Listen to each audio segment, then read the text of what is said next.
Sobre el tema dels abans, lo que s'ha de fer ha de ser una decisió conjunta entre el govern de la Generalitat i el govern de l'Estat.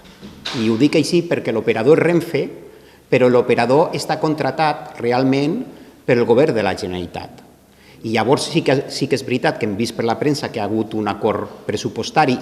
Veurem si els pressupostos al final arriben a la llum o no, però és el que ara Joaquim justament està també treballant, però jo sí que he de dir una altra cosa en aquest sentit. El govern d'Espanya no solament està treballant per a la recuperació del tren avant, sinó també el govern d'Espanya està treballant per a la recuperació de les parades de l'Euromed a l'Aldea. Jo crec que això seria la novetat.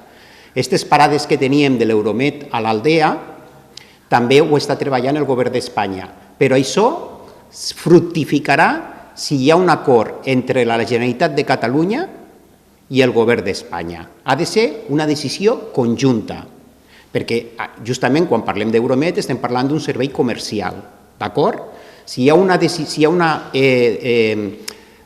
acord entre el govern de la Generalitat i el govern d'Espanya, se recuperaran les quatre parades d'Euromed a l'Aldea. I això és el que des del Ministeri s'està treballant amb la Generalitat de Catalunya, amb la Secretaria General de Transports.